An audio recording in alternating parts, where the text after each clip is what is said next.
Like, while I'm still here in my garden, as you can see, my conservatory here is what we're going to be taking down and replacing with a big wooden pergola across the front of the house there.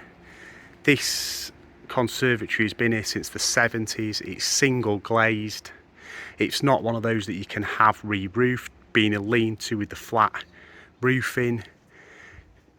It is scorchingly hot in the summer, actually freezing inside in the winter, and by freezing I mean there's ice inside of it. It's obviously completely uninsulated. It needs removing, and that's the job we're going to be doing. I say today, but it won't be today. I'll get as far as I can today, and this will also be a job that goes on for probably a good couple of weeks or something between work and whatever else. But my first job today is to remove the glass roofing panels if possible. So get up the ladder. What I've done is remove the trim, and from the inside I've used a very thin blade and just tapped it through all the sealant up the side, and done the same between the bead here. So the glass will lift. As you can see there, it's just moving. So what I need to do is lift this glass up and out, and once you've got the first panel off, you can get in here and do the rest of the panels. The problem you've got with this one is you've got to work half outside, half inside. But obviously once you've got one off, you can get to both sides from the inside. And once we've got the roof off, we can then obviously move on to the sides, which obviously won't be as difficult because they're not up overhead. And then I'll show you the shell once I've got it all out, and then I'll show you the plans of what I'm actually going to be doing with the wooden pergola. So I'll come back to you when I've got a pane or two out and just show you how progress is going. One panel is out and unsmashed. The first one's always the most difficult, as you don't know what you're doing, but I managed to get it out without breaking it. As you can see, there's a hole in the roof. And on to the next ones now, so it should come along a lot quicker now I know what I'm doing. Just a little bit of progress update. I've got 3 of the roof panels out now without smashing any of them, and I've just started to take out the side because it's raining. It's obviously filling up in here with water, so what I'm trying to do is take a couple of the side panels out so at least the water can drain off out and not puddle in here. Because typically English summertime, we're in the 1st of August and all it does is rain all day. But now you've got 3 panels down, what you can do about it, you're going to have to let it get wet.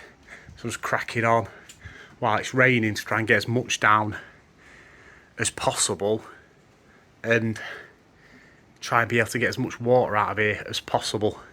In the meantime though, I have switched the lights there to a waterproof outdoor light, and the one there, and an outdoor waterproof switch here. As you can see, the lights are working, and there's a socket down there which I do have one for, but I'm waiting till the kids and the missus go out so I can turn the sockets off and replace that with an outdoor socket as well. So that's just an update. The sides come off a lot easier because you can use obviously gravity to help you push down with the spade, whereas when you're working up over your head, your arms get tired and achy. Like, it took me about 3 minutes to take that window out. It's taking me half an hour or more for each, probably longer, because you've got to tap all the way up, because obviously gravity's pulling down on the window, which makes it hard to get under the seal, and obviously then getting it down and off without trying to smash it is not easy on your own either. I could do with some help, but it's a Tuesday, everyone's at work, and I've got a week off, so I need to get on with it. So that's the update. So we are coming towards the end of day 2. I think it's about 4 o'clock in the afternoon. Half the glass is out. I'm now taking this side of the frame down. I've grinded through this beam, because that's one beam, so it's too much for me to take down myself. So I'm just unbolting these struts now, and then I'm going to push this forward and over, and I'll do the other half tomorrow. But yeah, it's definitely an hard job to do yourself. I had to quit with the roof glass. It's my arm. Actually, I can't speak. My arms have given out, and the weight of the glass and sliding it off is too heavy for me to do on my own. I'll end up smashing one, so I went on to getting rid of half the frame instead. So I might put you on a stick you up on so you can see the frame fall.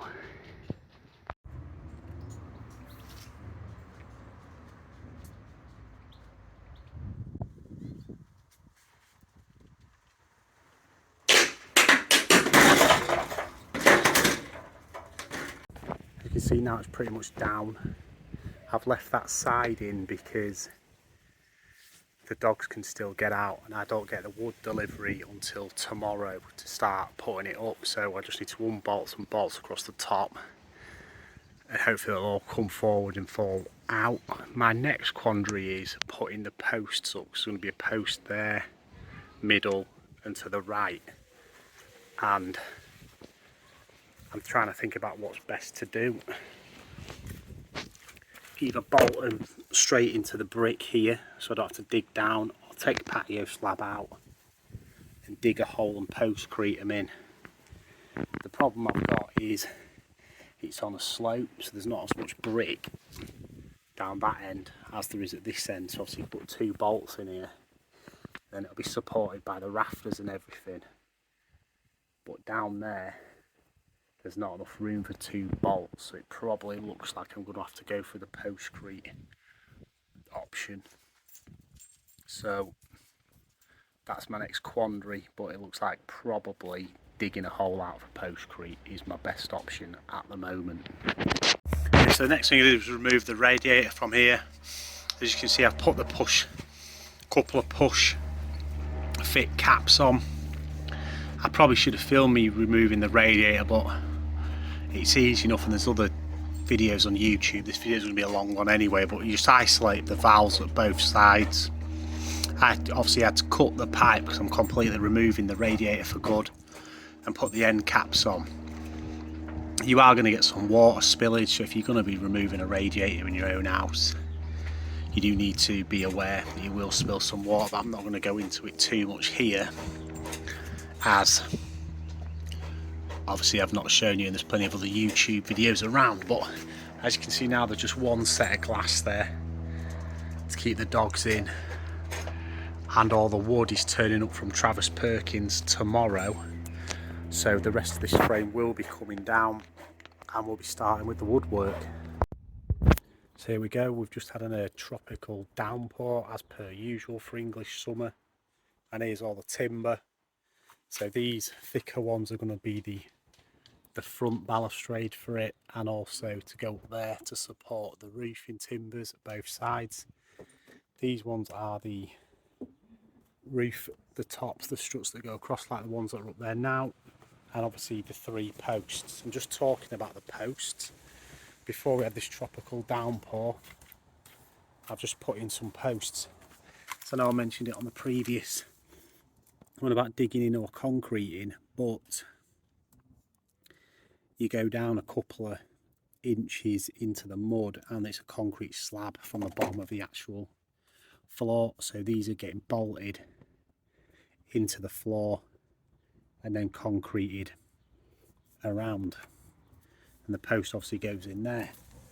And then I've done the second one here, all nice and straight and true, same again, and the third one is in place and bolted, but it started to have a literal tropical downpour before I could get any concrete into that one. So that one at the minute I've got to wait until the water drains before I can put any concrete in it, but we're moving on now. This will be coming down the next dry day I get. Tomorrow is Saturday and it's supposed to be chucking it down all day, so I don't know what I'm going to get done tomorrow. Hopefully I can get some concrete in there, get these filled back in so they're not puddling, and then once this is down I can get on with getting the posts up. For the sides, as I mentioned, the glass here I took down to keep the dogs in, but what we're doing here is actually putting wooden strips from one side to the other side. They're actually going to be old pallets that I got off my mate for £3 per 10 foot. So compared to somewhere like B&Q, or I guess that's an equivalent to Lowe's or whatever in America, over here a piece of treated timber that's 10 foot long, you're looking at about 12 or 13 pound. And off me mate, I can get these pallet strips for £3.50 for a 10 foot, so I'm saving loads of money by doing that. So hopefully you can deliver those in the next couple of days. And yeah, that's where I've got to so far. So things are moving along now. The rest of this will come down real quick, and it's just on to the woodworking part of it. I'm back in, so I'm coming to my first major disaster in taking this fascia down with the overhang. So I took this section down here. As you can see, I've re-put it back up because there's no fascia boarding behind that. That is basically the fascia board. The board has been cut to fit that metal framing. So unless I get the full fascias done, which I'm not going to do, because it'll cost me a fortune to probably re-roof the whole flat roof, I'm leaving these up and I will paint them black or grey so they blend in, and just start the wood from just underneath here instead. Because last night at about 6 o'clock I took that down and I thought, oh crap, there's a massive hole in the front of the fascia where it's supposed to chuck it down all day today. So I had a bit of a squeaky bum moment that I won't be able to get it back up, but I managed it. Put a bit of sealant in where there was sealant before, and that's going to have to stay. So I'm going to have to grind these ones out, because you can't get to the bolts because they've been put in under the facade before the facade's been put over the top, so you can't get to them to unscrew them. So them posts are all going to have to be grinded out, and then that is the last job. Everything else is down now. Just one more bolt to grind out there to take that plate off, but it's only 9 o'clock in the morning, so I don't want to get the grinder out this early and be waking everyone up on a Saturday morning. So yeah, that's as far as I've got at the minute. As you can see, the first batten's up. Doing that on my own wasn't the easiest thing. Sorry I'm not filming me actually doing it, but it's incredibly hard to film it and do it on your own. But basically there was already a hole in the wall from the conservatory part that went down there, so I basically drilled straight into there, lifted this end, made sure it was level with a straight edge, drilled in through the wood to mark the wall, dropped it back down, hammer drilled into the brick, put my raw plugs in and tightened the screws up, and there we have it. It's in. So now I'm going to do the second part here, and then we'll be able to put the posts in, and then finally we'll nearly be done. So as you can see now, things are taking shape. I have got a couple of the top battens on with a notch cut out, 2-inch notch. It sinks down so we can screw through. The posts are in solid and the beams are screwed in. There's about a 70cm gap between all the posts. Potentially might need adjusting, but that should be the centre. So that's the centre, so we'll have another one 8 inches from the post and then 70cm across to the end again. I am going to try and do a decorative finish on the end of these, so something like that, some kind of pattern. Make a template so they all look the same, and it's all coming together now. I'm up here putting the beams up. As you can see, one's up there. I'm just going to give you a tip, and most of you probably already know this, but if you part drill a screw in to there, and there's one over there, you can just about see it. Especially if you're working alone, you can then rest your plank onto the 2 screws to line it up and measure it and keep it up there while you get up here with your actual bolts to bolt it in. just a bit of a tip. So an update there, I don't know if you can see, but I've put a decorative edge on that one. So they're all going to have the same decorative edge once I've got round to it, but I'm just, at the moment, I've just put that post in. It needs cutting down to size, and I'm obviously putting in the posts here and the top braces. So here I'll just show you that I'm going to jigsaw out the notch that goes over the top post just with a jigsaw, but then also the template that I have for making the decorative edge. The first one I just hand drew a straight line, and a bit of a straight line. I couldn't get a nice curve, so I've gone for straight. Then all I'm doing to make sure everyone's the same is using the one that I cut out from the other post and just using it as a template, draw it on, and I'll cut it out. So I'll get to cutting it out and I'll show you what it looks like after. So I just wanted to tell you how I know where to put the notch in to the beam, so I know where the notch needs to go. And as I said in the previous part, is I've marked up where I want the post to sit at 70mm joint. So if I line that up with the centre of my pencil mark there, if you can see it, it's very bright. And at the back I've already put the bracket up. Again, the 70cm are marked and the bracket's marked at 70. So all I do is put a pencil mark there and on the other side, and I measure 2 inches up, and I take it to the jigsaw and cut it out. It saves you trying to measure it and cut them all at once and then end up cutting the notch in the wrong place. For a beginner like me or a first time builder, it's better to get the notch in the right place than having to buy more wood or having notches in the wrong place halfway up your beam. As you see now, we're very close to being done. I'm just screwing in the batten holders fully. Put 2 in the beam at this side, 2 in the opposite of that side. I've got 2 in the actual bracket at the minute, but I'm going to go round and put at least 4 in each. But just for now, it's 5 o'clock on a Sunday and my tea's ready. I'm just going round and making sure there's at least 2 screws in each section, and then I've got these 140mm screws that are going to go through the batten at the other end, so straight down into the other end at the bottom. I've done a couple over there, they're quite hard to get in, being such a long screw.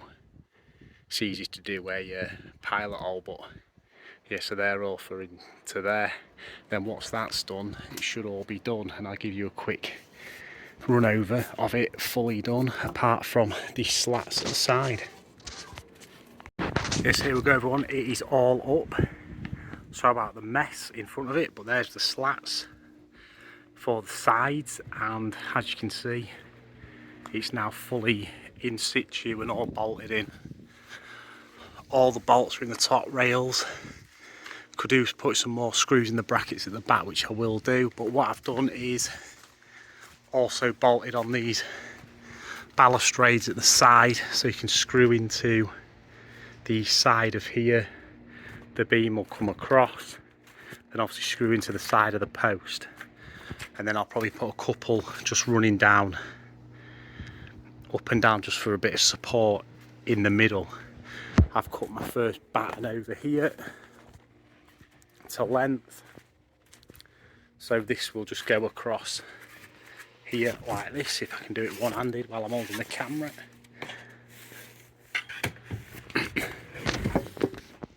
Like that.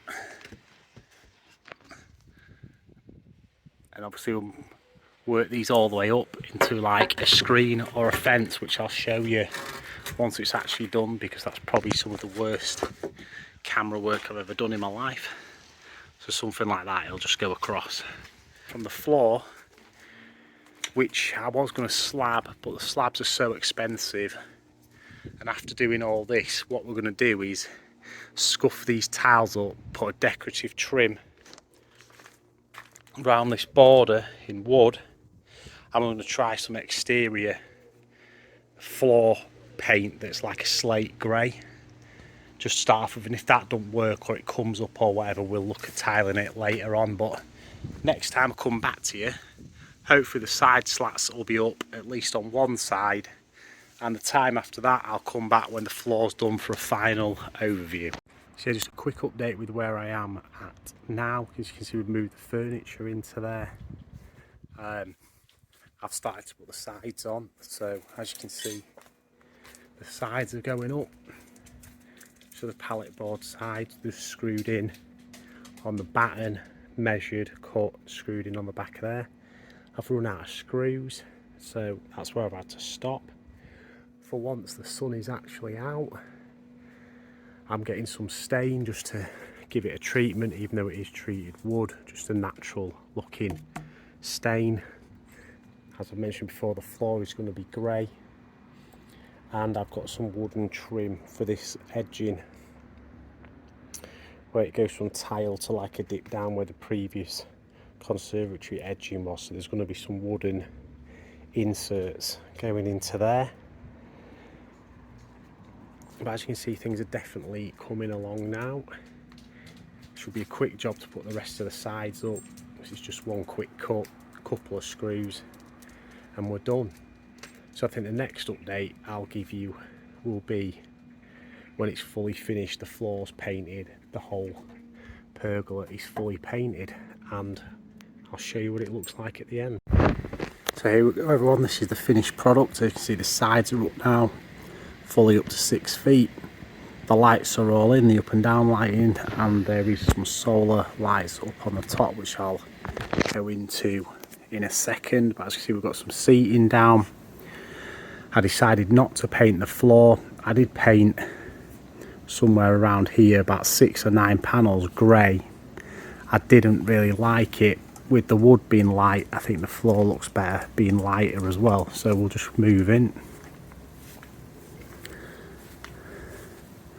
So you can see I've got some wooden trim all around here now, which is just no nails in. It's treated, basically it is tongue and groove cladding that's been treated. All the pallet wood on the side has been treated in a clear, and as you can see up there, there's all the fairy lights, and that is that side. So we've got some furniture in here now, plug sockets down there, lights over there, and all I can say that is it's turned out extremely well. And for me, doing it completely on my own, one person, there's me lad, look, one person to take a whole conservatory down and build this in a week and a half, I think I've done pretty well. I would hope you agree. The only job that is left to do, which is getting done this weekend, is this load of slabs are all getting taken up, and the three, so the 1, 2, 3 here, I think are all going to be slate gravel in front of here, and the 4th one there, we're going to extend the grass out to get rid of this paving, because I don't know if it comes up on film, but it is not flat anymore. It is wonky as anything, and it's a horrible yellow dirty colour. So yeah, I hope you like this video, and if you want to make a pergola of your own, don't be scared of it. Just make sure you do the measuring correctly, and you can't really go wrong. Just make sure your posts are in tight, you've got the tools, and I hope you like it as much as I do, and I will see you on the next one. And even my dog says bye. Poosh.